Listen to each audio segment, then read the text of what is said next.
Hi నాన్న. నేను ఇప్పుడు కాలం ఈ కూరలు తిని నోరు చెడిపోయింది. అందుకని వేడివేడిగా దేవి వేరే కూర చేస్తాను. నేను వేడివేడిగా గొజ్జు చేస్తున్నాను అన్నమాట. రాయలసీమ స్పెషల్ చూపించనా? చూడండి, అన్నీ వంకాయ టమాటా గొజ్జు అనమాట. అవి కాల్చుకొని చూడండి. ఇదిగో చూడండి,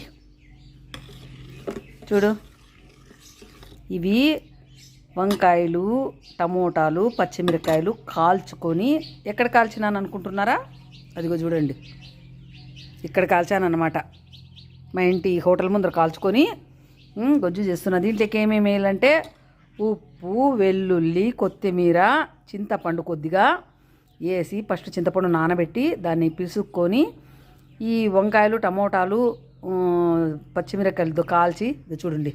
నేను ఇక్కడ కడిగాను అనమాట. ఇవన్నీ మసి అంతా ఉంటుంది, తుప్పు మీద నల్లగా ఉంటుంది కదా, అదంతా తీసేసి తర్వాత చింతపండు పిసుక్కొని అలాగే పచ్చిమిరకాయలు, వెల్లుల్లి, కొత్తిమీర వేసి ఆనియన్ అనమాట. కొంతమంది కాలుస్తారు, నేనేం కాల్చలేదు, నాకు ఇష్టం లేదు కాబట్టి. కొంతమంది అవి కూడా కాల్చుకోవచ్చు. అవి కాల్చి దాంట్లో పిసికి అన్నీ చేత్తోనే పిసుక్కోవాలన్నమాట. చేత్తో పిసికితేనే దీనికి టేస్ట్ వస్తుంది.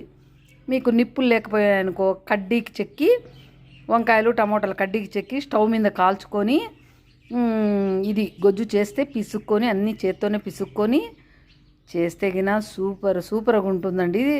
నేను ఉప్పు చెప్పినానో లేదో చెప్పాను కదా, ఓకే.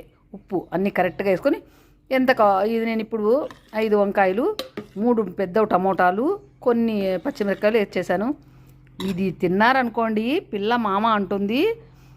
మా ఊర్లో ఇది చాలామంది చేస్తారు.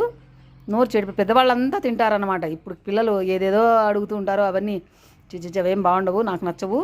నాకు అది ఇదే గొజ్జు, పచ్చిమిరపకాయల కారము, బెండకాయ చట్నీ, వంకాయ చట్నీ. ఇలాగే వంకాయ చట్నీ కూడా కొద్దిగా శనగిత్తనాలు వేసి ఉడకబెట్టి చేస్తాం. అది ఇంకా సూపర్గా ఉంటుంది. ఇప్పుడు వేడివేడిగా దేవిని ముద్ద చేయమన్నాను. తింటేగిన సూపర్గా ఉంటుంది. మీరు కూడా ఒకసారి ట్రై చేయండి. అన్నీ కాల్చుకొని ఇలా చేయండి, చాలా బాగుంటుంది. చికెను, మటన్ దీని ముందర ఏమీ పనికిరావు, ఎందుకంటే అవన్నీ ఎప్పుడు తింటుంటాము. ఇలా కూడా ఒకసారి చేయండి. ఒకవేళ మీ ఇంట్లో కూడా ఎవరైనా చేసుకునేటట్లుంటే నాకు కామెంట్ రూపంలో నాకు చెప్పండి, ఎలా ఉంటుందో కూడా చెప్పండి. ఓకేనా?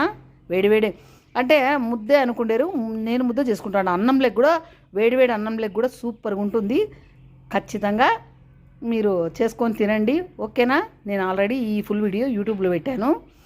అది ఎలా చేయాలనేది మీకు షార్ట్లో కాబట్టి ఇది చూపిస్తున్నాను. ఓకేనా? బాయ్.